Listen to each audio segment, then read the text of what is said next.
All right, shall we say good morning, and let us begin by thanking all of our sponsors for this morning share. To thank our annual Talmud Torah sponsor for Tafshin Pei, the Tilson Mishpach of Eretz Yisrael, for dedicating all the Shurim and Drushos as a zechus for Besoros Tovos for Am Yisrael. Our Talmud Torah sponsors for the month of Adar Haba Aleinu Latova, Stephen Terry Zinn, in loving memory of Terry's father, Dr. Harry Khan, Tzvi Hirsch, Ben Yosef HaKohen, on the occasion of his 12th yahrzeit, the Ziv, Levin, and Berman families in memory of Mr. William Ziv, Zev Shmuel Ben Yisrael, Zichron Livracha. And our Daf Yomi sponsors for today, Mel and Karen Ram, Le'ilu Nishmas, Mel's grandmother, Esther Bas Yaakov, Zichron Livracha.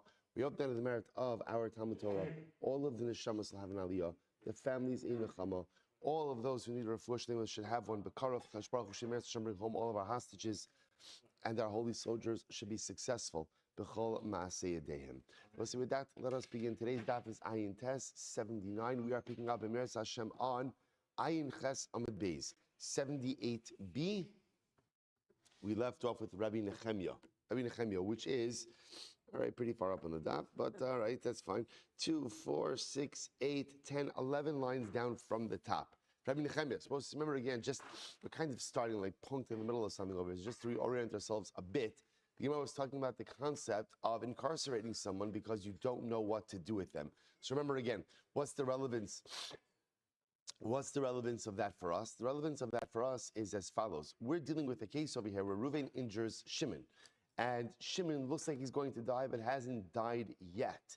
So we need to hold on to Reuven until we figure out what ends up happening with Shimon. So the Gemara is trying to figure out, where do you find the makar? What is the source for this concept, ultimately, again, that you could hold on to someone or incarcerate someone until you know exactly what the outcome is, what you're going to do with them. So the Gemara says, Rabbi Nechemia, Yolef Megadif. Rabbi Nechemia learns out this concept from the Megadif. The Megadif was the blasphemer, the person who cursed HaKadosh Baruch Hu b'farhesia in public in the desert. To lo havayada ibak talahu v'chavshua.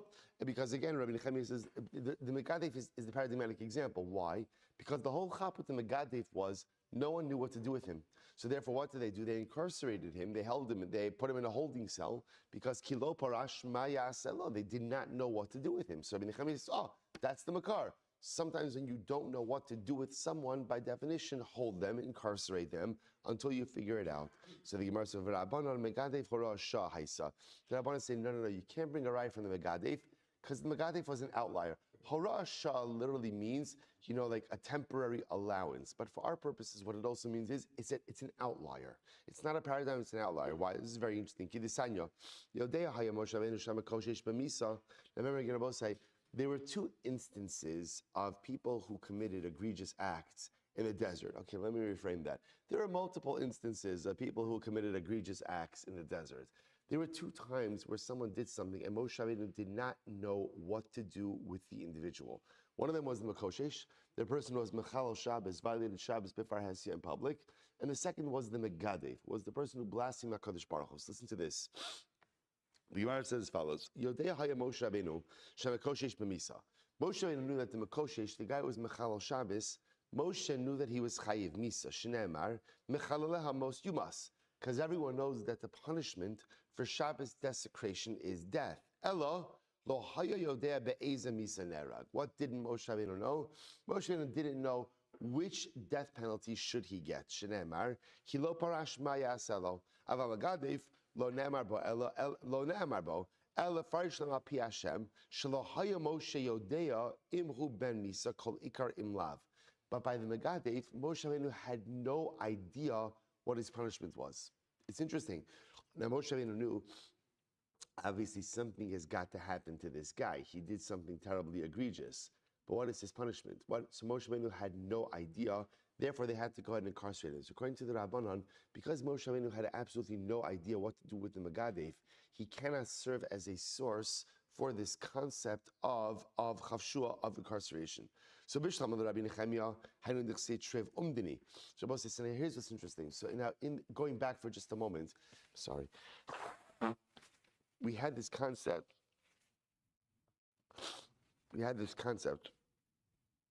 of of umdini. Umdini means that Beis Din evaluates or evaluates. So remember again, we saw this in the Mishnah, that I will see this in the next Mishnah as well, that halacha l'maisa, in order for someone to be liable, Beis Din has to evaluate if the injury was strong enough to cause death, if the weapon used was capable of causing death.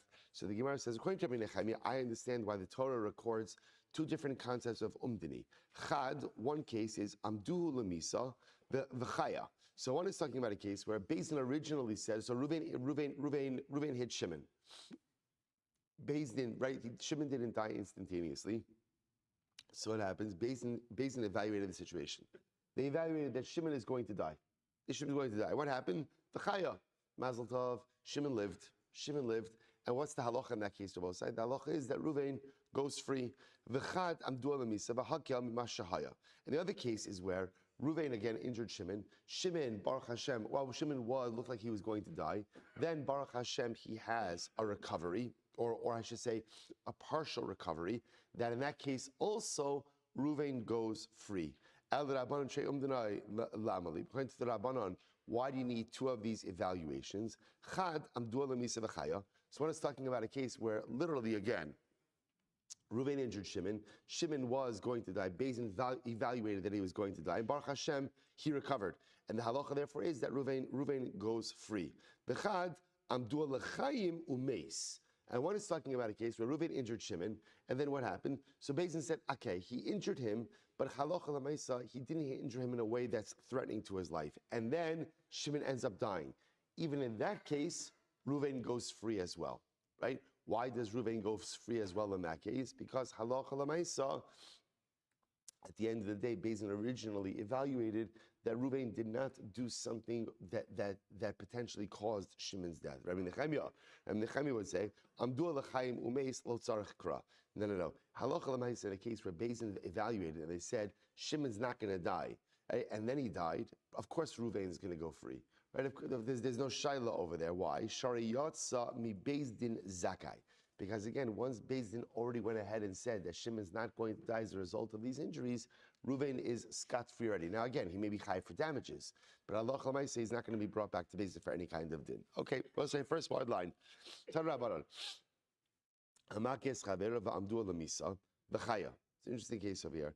Reuven injures Shimon, right? And what happens? Beis Din evaluated, and they said that Shimon is going to die of these injuries, or this is the type of injury that could bring about Shimon's death. And what happened? Baruch Hashem, Shimon lived. What's the halacha? Potrin also. Ultimately, Reuven is pater. Again, we'll have to see exactly what pater means. Pater, well, obviously, what does pater mean? What does it mean? Pater from death penalty, right? The shaila is he going to be chayiv in damages? All right, well, we'll get to that. Amdu misa. But conversely, let's say again, Reuven injured Shimon, and then what happened?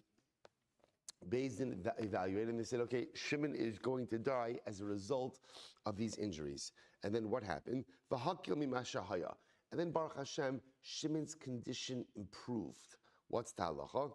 Omdin also omed sheni lemamon. Oh, very interesting.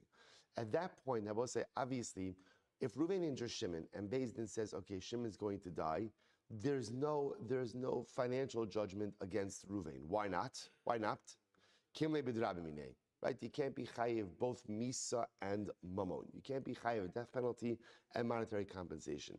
Now the second case is very interesting. So Reuven injures Shimon. Beis Din says, okay, Shimon's going to die.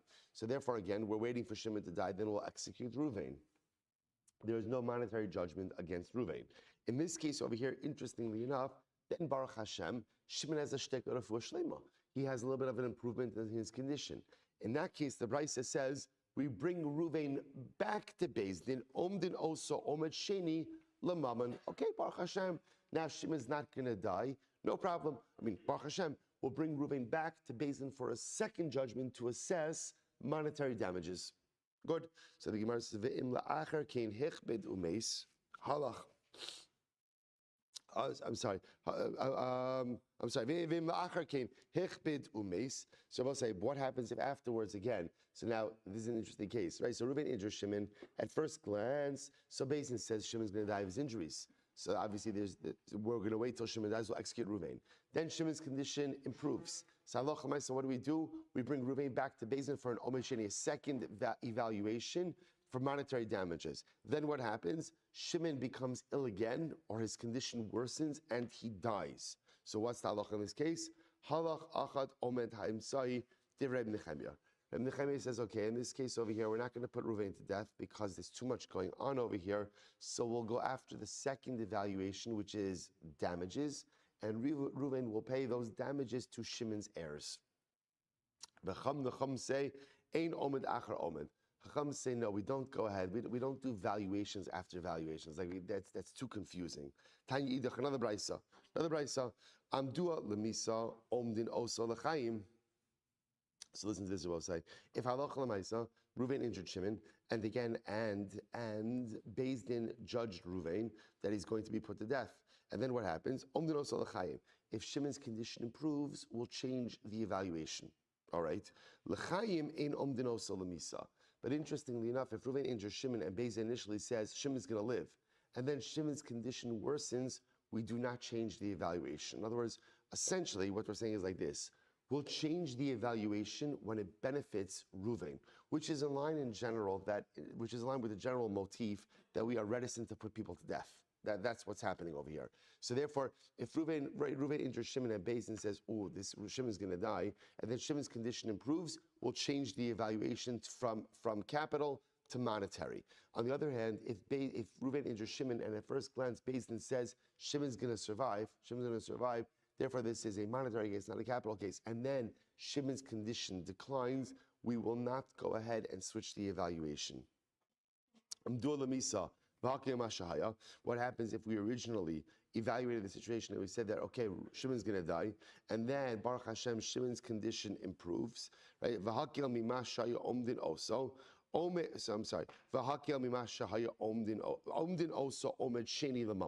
So we'll go ahead and do another valuation or evaluation for monetary damages. And if afterwards Shimon's condition worsened and he died, so the halacha is mishalim nezek v'tzar liyarshim. We'll go ahead and we'll make, so again in that case, since there was already a monetary judgment against Ruvain, we'll make Ruvain pay the damages to the inheritors. Me'emasai mishalim, just in general, by the way, when assessing damages, we'll say, especially in these kind of cases where there's an injury, maybe he's going to die, then he gets better. How do you evaluate damages? Misha sheiku, from the time of the injury. So we don't, it's interesting, we don't assess damages. If let's say from the time that Shimon's condition improves and we switch it from a capital case to a monetary case, rather we assess damages from the time of the injury itself. Ustama Rabbi Nechemia. And ultimately, again, the Stam Mishnah follows Rabbi Nechemia. Okay. So the way the Rambam paskins, just in this case, because this is actually an interesting case about changing the status of valuation. So the way the Rambam paskins over here, I'm just going to read this to you. He says, Hamakis chavera be'evan be'egrav v'yosef omnin oso. Imamdu l'chaim, nosei chamish dvar v'niftar, v'afilu chala hamuka v'hechbir meis machmas hamaka harizeh pater. So first the Rambam says like this, Ruvain injures Shimon. If Beis Din evaluates the situation, they say, okay, you know what? Shimon's going to live. He's going to live, obviously, we'll say, and obviously Beis Din is consulting doctors with this also, right? They're not making their own decisions based on this. But Allah Beis Din says, Ruvain's going to live, fine. So what do? They assess damages against Ruvain, and we're done. And even if the next day Shimon dies, and doctors determine Shimon died as a result of his injuries, that's it. There is no capital liability for Ruvain. Once the judgment has been done, that Allah said that Ruvain is chayiv financially, the case is closed, even if Shimon subsequently dies from his injuries. Good. He goes on. Now,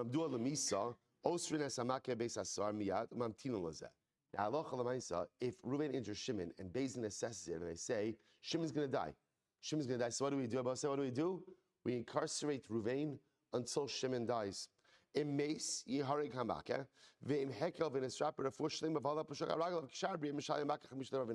obviously this is interesting. In this case, so if Shimon dies, we'll put Ruvain to death. If Shimon experiences a refuah shalema, now we'll get to this. We saw this in yesterday's daf. What is the definition of refuah shalema? Definition? that Shimon walks on his own volition outside. Right? In that case, Reuven is totally free.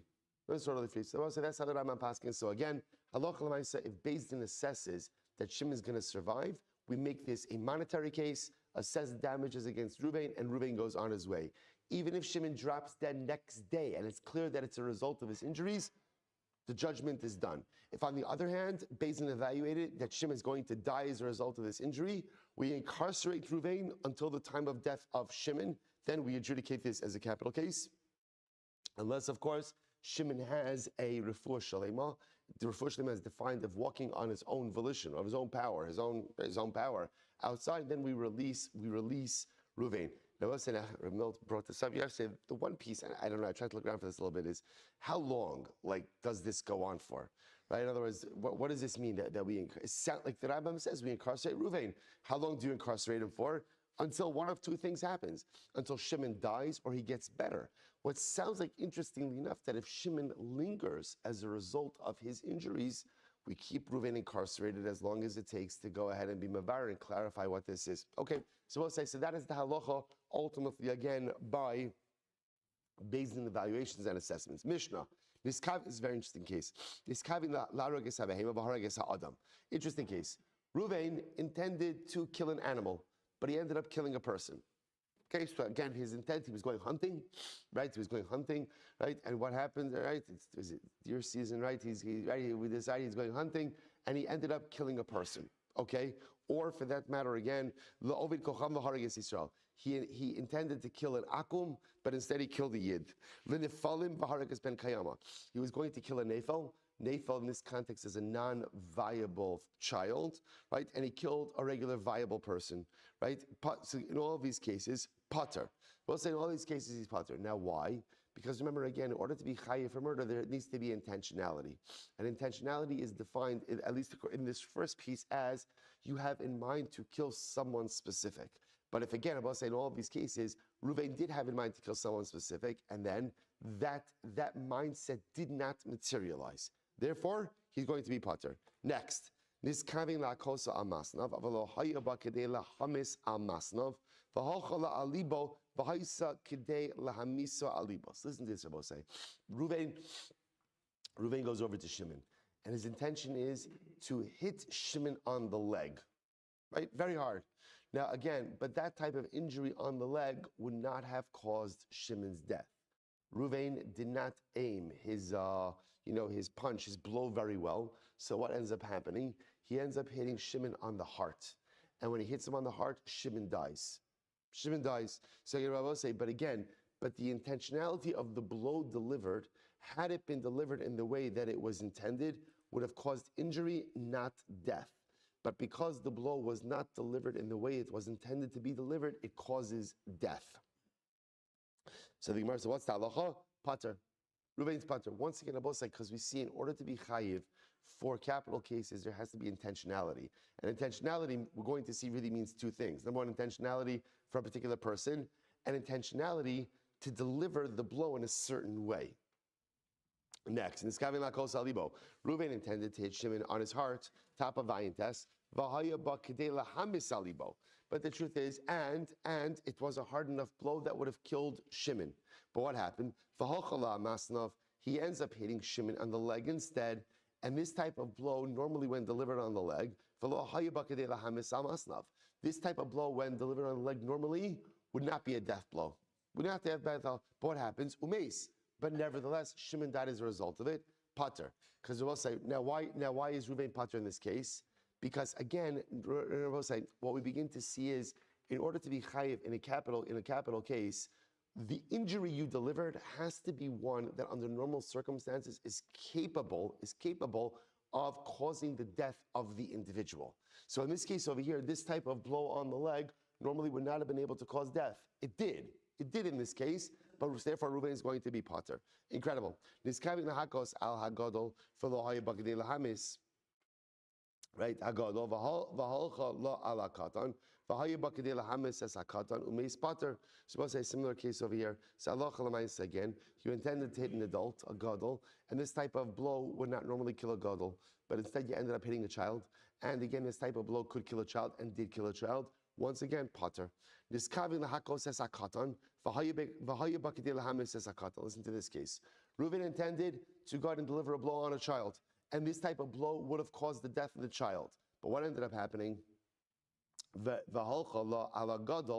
Reuven ends up hitting a gadol. Now, under normal circumstances, this type of blow would not kill the gadol. But in this case, Umeis killed the gadol, Potter. Again, Abosai, same theme over and over. So again, Abosai, so what you see over here is it seems to be according to Mishnah, in order to be chayiv for killing someone, what do you need? Number one, intentionality of the victim, or intentionality as to the identity of the victim. In order to be chayiv a capital case, you have to kill the person you intended to kill. That's number one. And number two, the blow, or whatever it is, the mechanism of death has to be something that is capable of truly bringing about the death of the individual. Okay, next. Supposed to listen to this, but if Reuven was going to injure Shimon. His intention was to injure him on the leg, and this type of injury is something that would have caused the death of Shimon. And what happened? And he did it. He injured Shimon on the leg. And what happens? I'm sorry, I said that wrong. Reuven was going to injure Shimon on the leg. And the type of blow delivered would have normally brought about the death of Shimon. And what happened? But instead, Reuven delivered that same blow on the heart. And what? And halacha l'maisa again, he ends up killing Shimon, chayiv. He's in chayiv. Why, Abosai? Why? Because it was a death blow. Since, again, had the injury been delivered in the way it was intended, it would have caused the death of Shimon. Therefore, this is called a death blow. And even though it ends up on a different part of the body, if it results in the death, Reuven is going to be chayiv. Very interesting. So same idea. Reuven intended to kill an adult, and he injured the adult, or the death blow was delivered in a way that it would have caused the death of an adult. But then he ended up going out and killing a katan, and the katan died. Chayiv. Ultimately, again, Reuven is going to be chayiv. Now this is interesting. Over here, we'll have to see exactly what this means. But again, the Gemara says chayiv. Rabbi Shimon says, Afilun is kavin larog ezeh, v'harag ezeh pater. Rabbi Shimon says, no, even right, if you had intention to kill A, but instead you killed B, ultimately you're going to be pater. Okay, so let's analyze this. Says the Gemara, Rabbi Shimon Ahiyah, what is Rabbi Shimon going on? Is Rabbi Shimon going on the Reisha, or is he going on the Seifa? So the Gemara says, Ilema as Seifa. If you want to say that Rabbi Shimon was going on the last case, that where Rabbi Shimon is placed in the Mishnah, the problem is, it shouldn't, right? It should say, Rabbi Shimon Poter mi Bayale. It should just say Rabbi Shimon Poter. That's it. You don't have to say Niskavin Lara Gezeh V'Hara Gezeh. Just say the Tanakama said that if halacha l'maisa you intended to hit a katan, and the death blow delivered was strong enough to kill a katan, and instead you killed a gadol. Tanakama says you're chayiv. And then if Rabbi Shimon's arguing on that, it should just say Rabbi Shimon Poter. So rather what? The Gemara says, Ella Aresha. Rather, Rabbi Shimon is going on the Reisha. What's the Reisha? Well, so here we go. This is fascinating. The Reisha was, right? If Reuven had intention to kill a behema, but instead he killed a person, or he killed an akum. And instead he killed a Jew, or the Nephalim, Baharagis ben Kiyama. He had intention to kill a non-viable baby, and instead he killed a viable baby. In all of these cases, pater. Now, what can you infer from this? Now,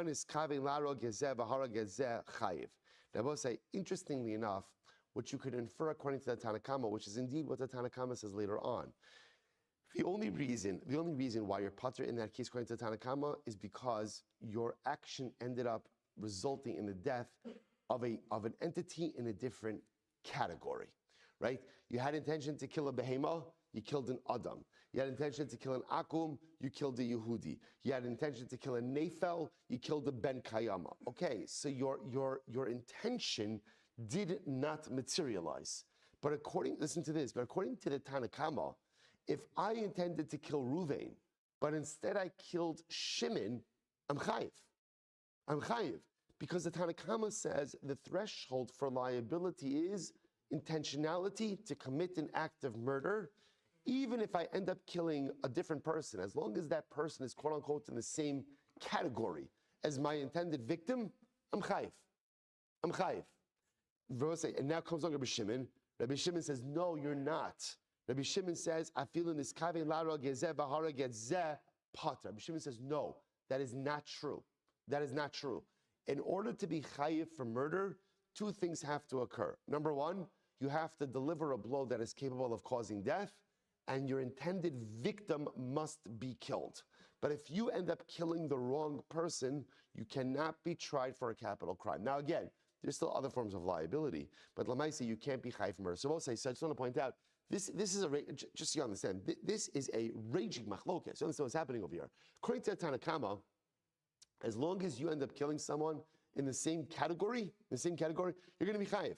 You're going to be chayiv. Okay, if it's different categories, Adam behema, Akum Yehudi, Katan Gadol, Nathal ben, or not even Katan Gadol, Nathal ben Kayama, two different categories. Okay, you're not going to be chayiv. Not going to be chayiv. But within the same category, even though again you ended up killing the wrong person, you're going to be chayiv. Rabbi Shimon says, no, that's not the way it works.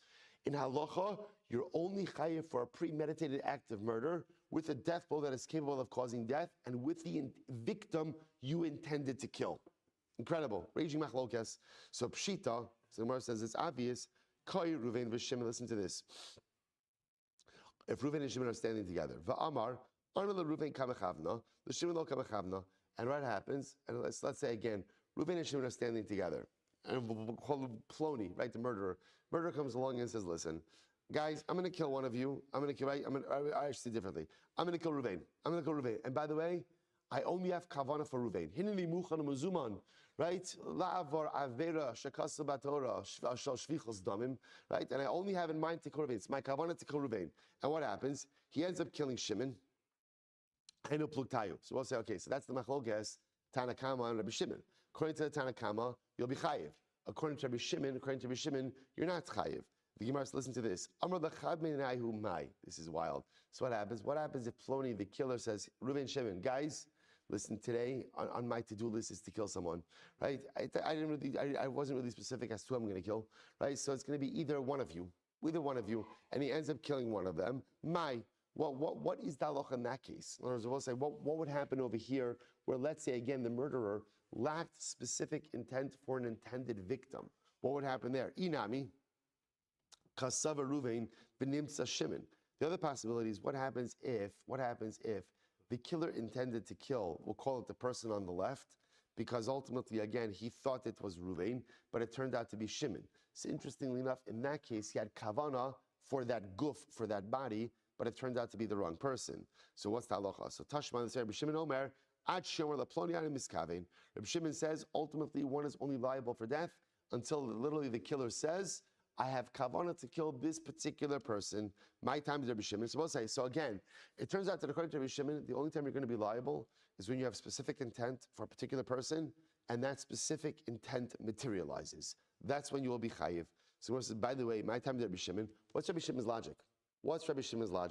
So the Gemara says, the pasuk says, "Va'arav lo v'kamalav." The pasuk says literally again that he will lie in wait for him. Va'arav lo, right? Ultimately, like he plans, he schemes for him. V'kamalav, and then he rises up against him. So the Gemara says, "Ad she is kavein lo." Ultimately, again, until he goes ahead and has kavana for him. So Rabbi Shimon says essentially the pasuk says that Allah lamaisa, you're only going to be chayiv in a capital case until you have specific intent for the victim, and that specific intent materializes in exact accordance with, or I should say, your actions materialize in exact accordance with your intent.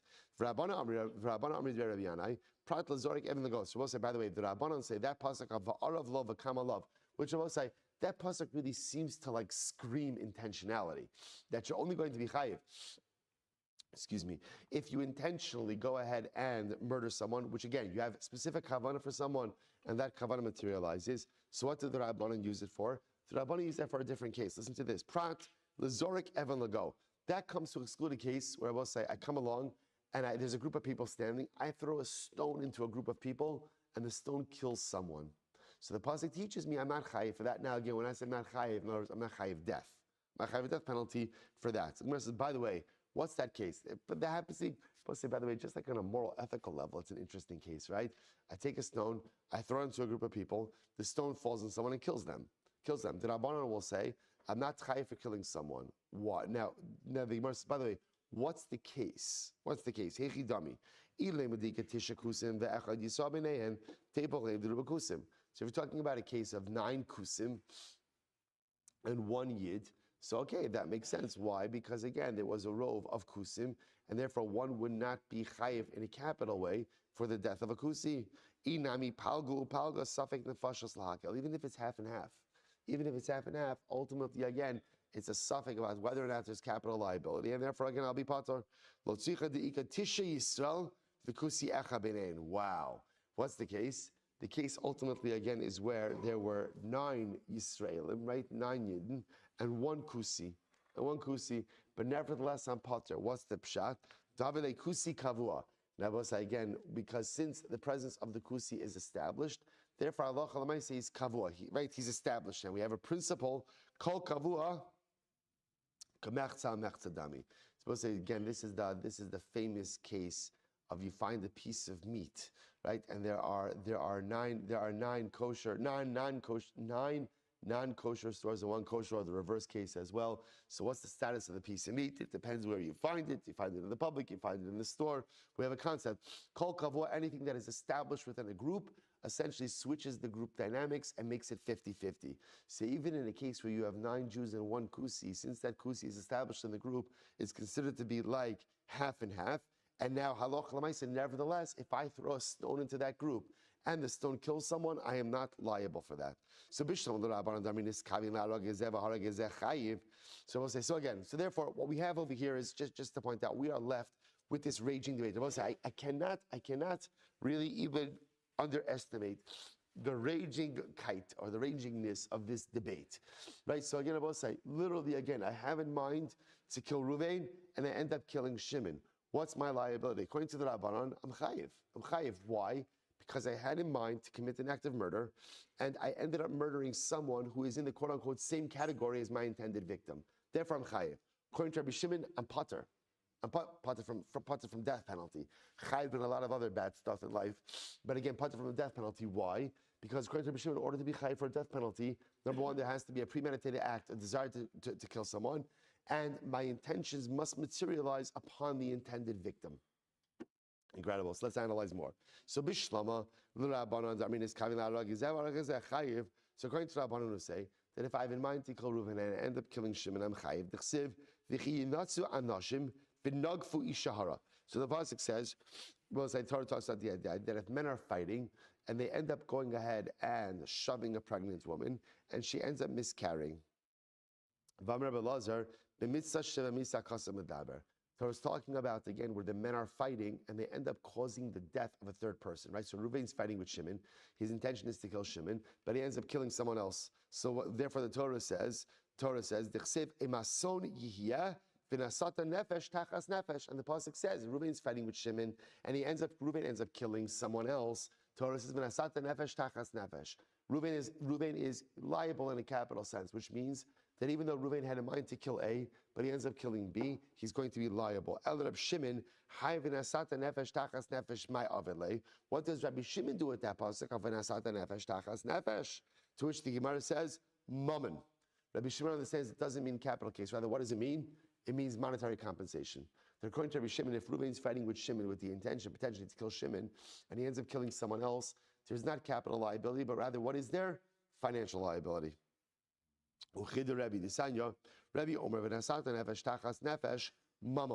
Rabbi says in this case, Rabbi say over here, where the Torah says v'nasata nefesh tachas nefesh, which is talking about the case of where Reuven is fighting with Shimon, right? Reuven ends up falling onto or hitting a pregnant woman. She ends up miscarrying. So the pasuk says v'nasata nefesh tachas nefesh. She will give one life for another life. Rabbi says that refers to monetary compensation for the loss of the pregnancy. So the Gemara says, listen to this. Nefesh mamish, you say it means money. Maybe it literally means a life for a life. Ne'emra nesina lamata, v'ne'emra nesina, I'll say amabeis, lemala. It says in the sina above and it says in the sina below. Ma lahalon mamon, afkan mamon. So we'll say both contexts, it means monetary compensation. Good. Amar Rava. So Rava says, Hay ditana de bechizkiya, mafka midbe Rebbe mid Rebbe umafka mid Rabbanan. Okay, so we'll say, so just so you know, so first of all, we have our machlokes, Rabbi Shimon and the Tanna Kama.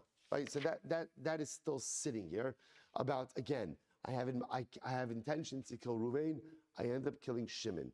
Is there liability? Tanna Kama says yes, Rabbi Shimon says no. So just hold on to that. Just hold on to that. Now Rabbi say the Gemara brought up that machlokes, by the way, is really also embedded in how you go ahead and interpret that pasuk, where two people are fighting, they end up bumping into a pregnant woman and she ends up miscarrying. So the pasuk says, "V'nasata nefesh tachas nefesh." The Rabbanan understand that means capital liability. Rabbi Shimon, based on Rabbi, says that means financial liability. Now the Gemara says, by the way, there's another opinion. Rava says another opinion. Hay detan de bechizkiya mafka mid Rabbi, mafka mid Rabbanan. This opinion of the bechizkiya is not like Rabbi, not like the Rabbanan. How so? Take a look at Rashi. Rashi's in the second line from the top. How detan de bechizkiya mafka mid Rabbi mid Rabbanan. Rabbanan mechayvin le misa. Then it's coming lara gezeh v'hara gezeh. V'Rebbe mechayiv le mammon. This is fascinating. So watch this. So there's essentially going to be three shitas, right? So when I intend to kill Ruvain, but I end up killing Shimon, what's the halacha? So according to the Rabbanan, I'm chayiv misa. Okay. According to Rebbe, which is also the view of Rabbi Shimon, I'm not chayiv misa, but I am chayiv what? Mammon, monetary compensation. Now there's a third opinion, the Bechizkiya. When I have in mind to kill Ruvain, I end up killing Shimon, I'm not chayiv misa, nor am I chayiv mammon. I'm not chayiv anything. I'm not chayiv anything. That's right. So third opinion over here, not going to be chayiv anything. So the Gemara says, now where does that come from? Listen to this. Tana de Bechizkiya. This is fascinating.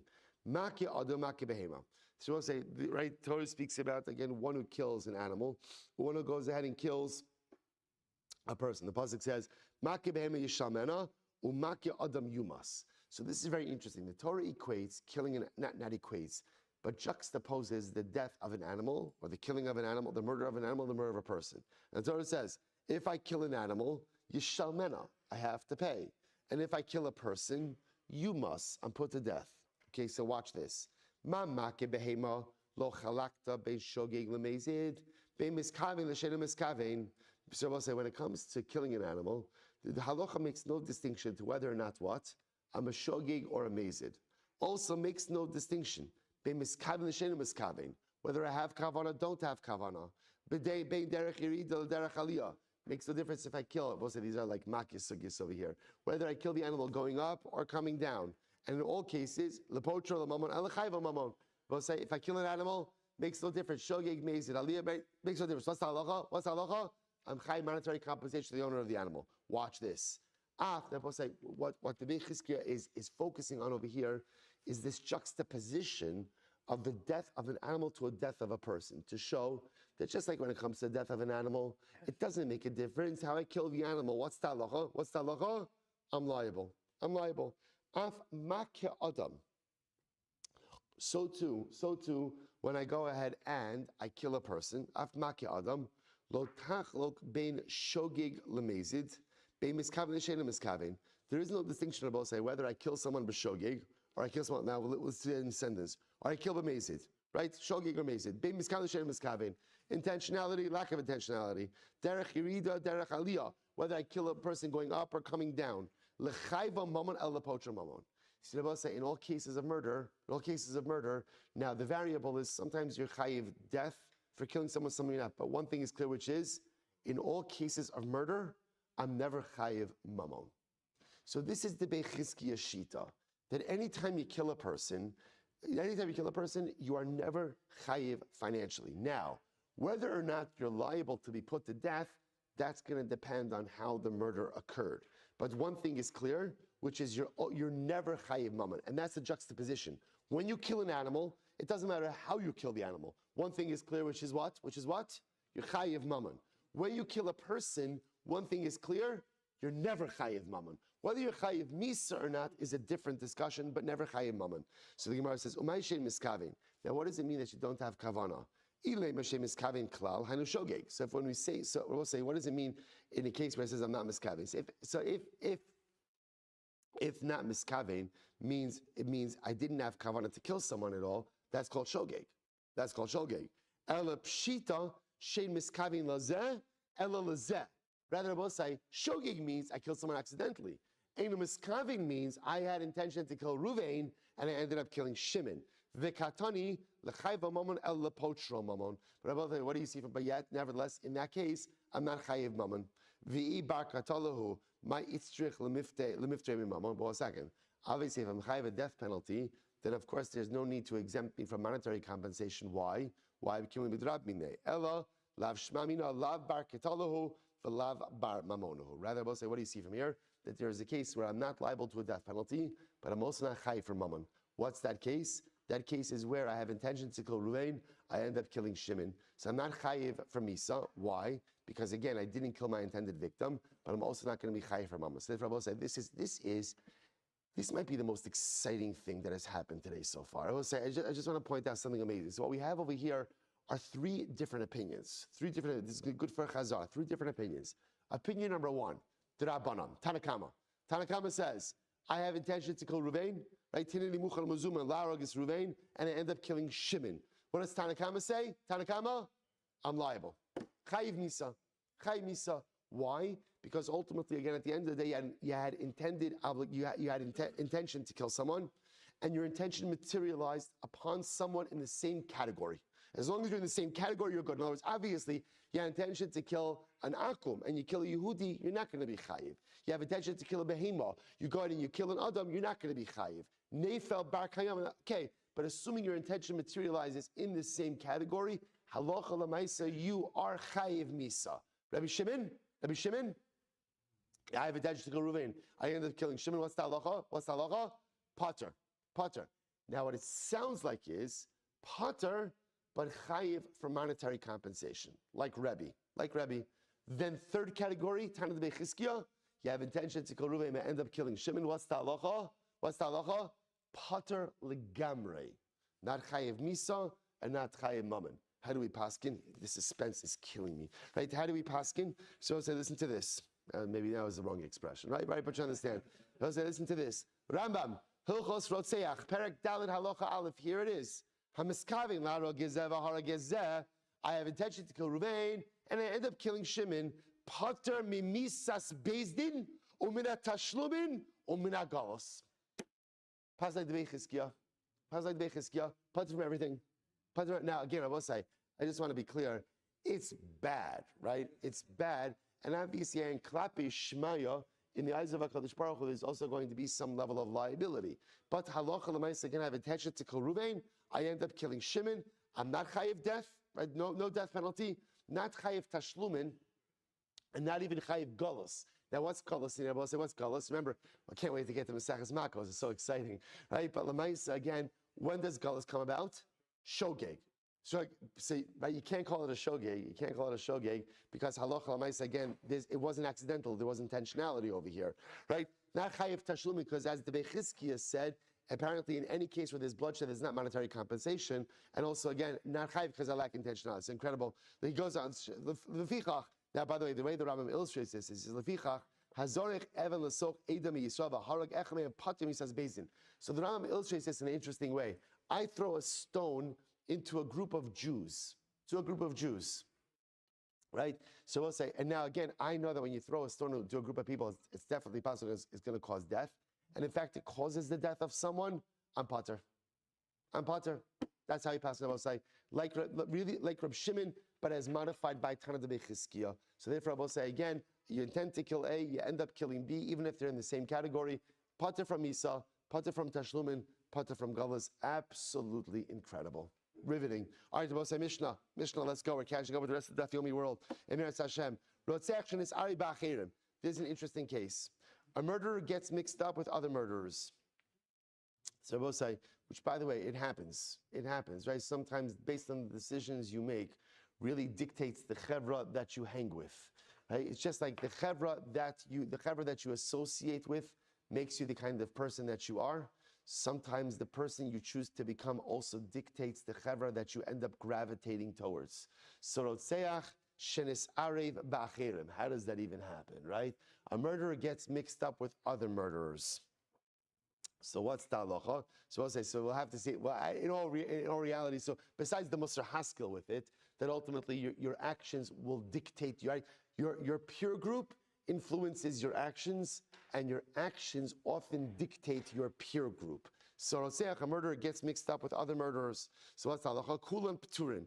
I'm sorry, now really the case of is Achira means other people. Other people. So in other words, Reuven killed someone, but Reuven gets mixed up with other people. We'll have to see the exact mitzias of this in the Mishnah, but it sounds like we don't know which one Reuven is. Kulan Pturin. Everybody is pater. Okay, we'll see the exact dynamics of that case. Rabbi Yehuda says, no. Konsin osa l'kipa. We put them all literally again in a jail cell. Now the Mishnah doesn't spell out the rest, but the rest is we go out and we feed them barley until their stomachs explode. Okay. Certainly needs a smidge of clarification on that. All right, so we'll see. Now we'll say, let's say again in general, you have a group of people who are all condemned to death, but different deaths, different misos based in.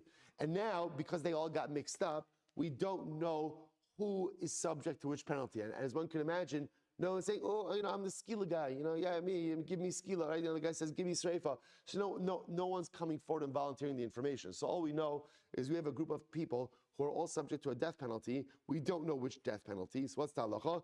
Nidonin bakala. We administer the most lenient death penalty to all of them. Said the halacha is we're going to see you cannot give someone a more stringent death penalty than the one they are obligated to. So therefore, by definition, if we're not sure which death penalty, we give them the more kal one. Now, of course, there's going to be a little, as we know, there's a machlokes as to in misos based in which is considered to be more kal and what's more chamer. So for example, haniskalim and israfin. Let's say you have a chevra. Some of the chevras chayv skila, some of the chevras chayv streifa. You don't know who's who. So what do? Rabbi Shimon Omer nidonim beskila. Rabbi Shimon says we give them all skila, right? Why? Shas streifa chamura. Because everyone knows streifa is more chamer than skila. The chum disagree. They say no, nidonim b'streifa. Just the opposite. We give them streifa. Why? Shas skila chamura. Because everyone knows that skila is more chamer than streifa. Rabbi Shimon says, it's not true zinsa. It's not true streifa is clearly more chamer. How do you know that? Because a streifa wasn't more chamer than a baskoin who committed adultery wouldn't be singled out for streifa. It's not true. Skila is more chamer. How do you know? Because the blasphemer and the person who worships idolatry gets skila. The Gemara says, what happens if you have a chevra? Some of them are subject to hereg, which is beheading, right? Saif, and others are strangulation, nechnakin. Which one gets which is the more kal? Rabbi Shimon says saif. Beheading is the more lenient form of death penalty. And the Chacham say ultimately it's chenek. So most I say, interestingly enough, everyone agrees on the principle. What's the principle? That if you have a group of people on death row who get mixed up with each other, and we're not sure who's getting which death penalty. We're not sure who's getting which death penalty. Then what's the halacha? You could only administer the most lenient of death penalties. What's the problem? Clearly, there's a machlokes again in two categories between skila and streifa, which is kal, which is chamar, and between chenek and hereg, which is kal and which is machar. Bosai, shkoyach. Incredible. We'll stop here for today. We are all caught up. Tremendous stuff. Shkoyach, everyone. Great job.